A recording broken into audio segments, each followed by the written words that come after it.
Yan mga tol, isang mapagpalang araw sa ating lahat. So, galing ako doon sa tahanan ng aking mama. So, pagkatapos kong inihatid si Marco sa kanilang tahanan mga tol, so, hindi ko na lang siya videohan doon sa kanilang tahanan mga tol. Dahil hindi rin ako makapag-video doon. Dahil napakalakas ng mga videoke doon sa kanila. Nagkataon kasi nung paghatid ko sa kanya nung gabing yon ay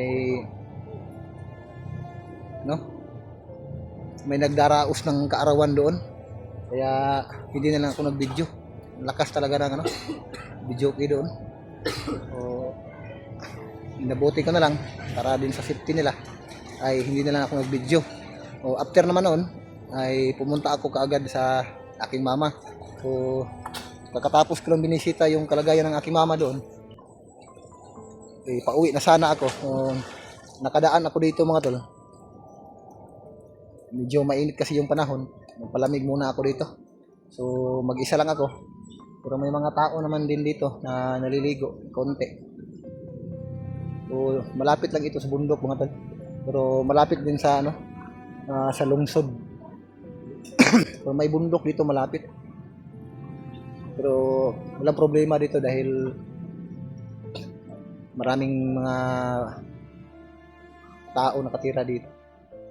So, dito lang sa bandang harapan ko may malaking bundok dito. So, maganda dito mga tol. 20 pesos lang din yung entrance dito. So sayang hindi ko nakasama yung pamilya ko. So uuwi na sana ako nang nakita ko ito. Pansamantala, naligo muna ako pang paalis sa init ng katawan. Grabe, sobrang init talaga ng panahon. So, ang ganda dito mga tala. So, sulit yung 20 pesos mo dito. May bundok dito. Napakataas ng bundok na yan.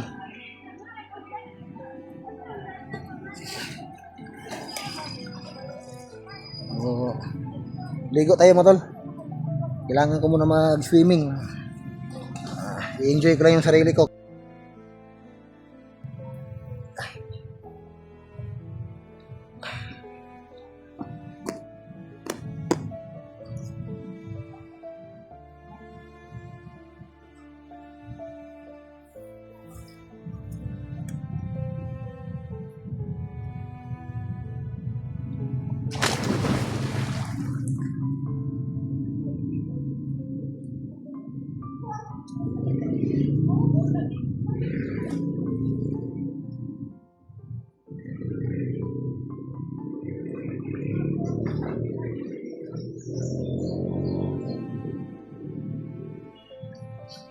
Grabe, sobrang lamig dito.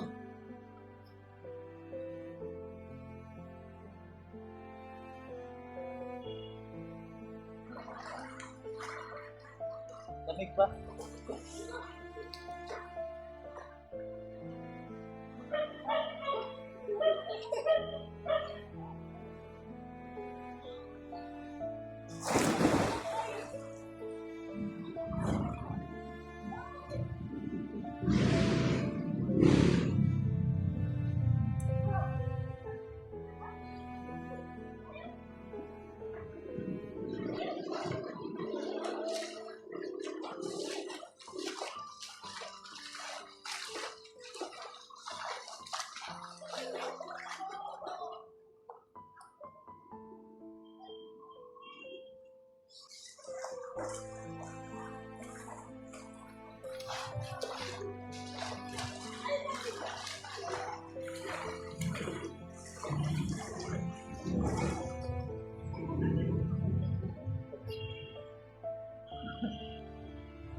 Uh,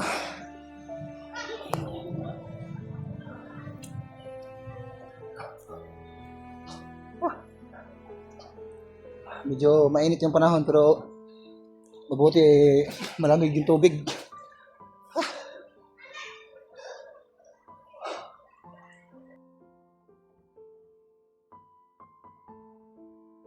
Eh, na-enjoy ko naman yung sarili ko kahit paano. Minsan-minsan kailangan din natin mag-relax katulad nito. Sabi. Lagin lang tayo sa nasa kabundukan. Ngayon bawi-bawi tayo. Ito yung mga cottage dito mga talo. Sulit dito.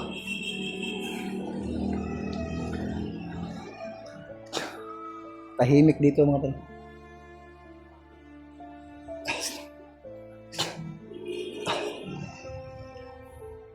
May mga fish pond dyan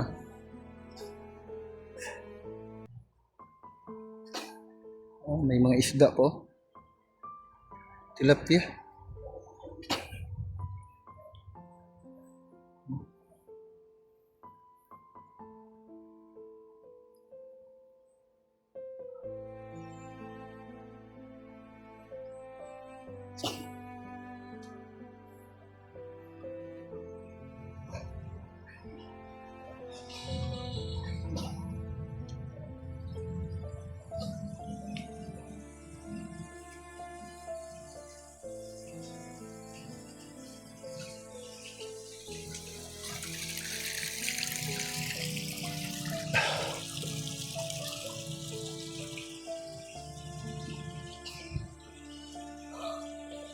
So nadaanan ko lang ito mga tol, itong lugar na ito.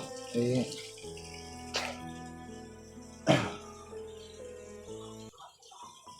naligo muna ako pansamantala dito mga tol.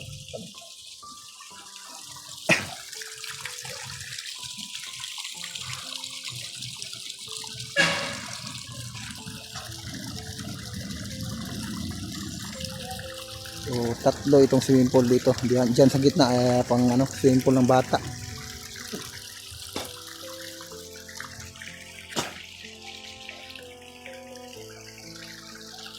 May mga cottage diyan. Doon naman sa dulo. So napalibutan ito ng bundok. Bundok dito. May bundok din dito banda. So dyan banda ano yan.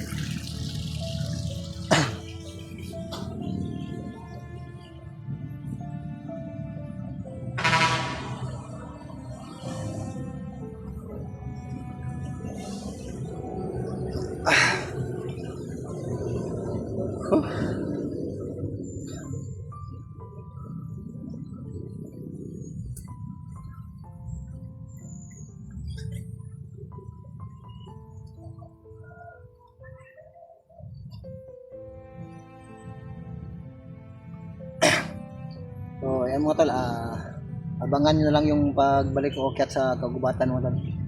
So bago ako bumalik doon sa Kagubatan, eh, kailangan ko pang puntahan si Tatang yung nagbigay sa akin ng agimat.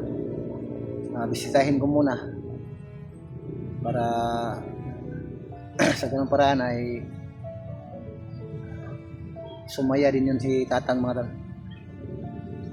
So,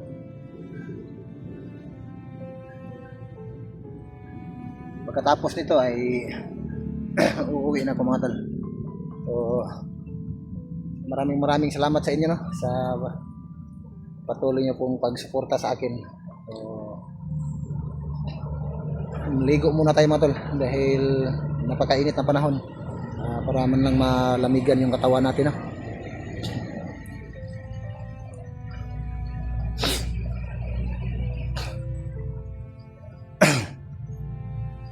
Kung maraming tao sana dito, hindi pa sana ako maligo.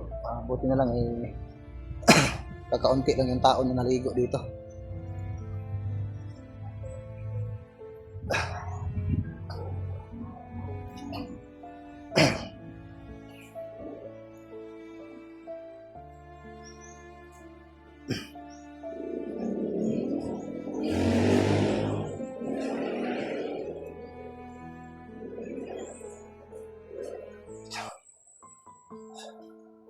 Balik naman tayo sa tubig mga tol. Medyo naiinitan yung katawan ko. Grabe, napakatirik talaga ng init.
Grabe ang lamig dito. Grabe yung lamig yung ano, tubig. Kamating.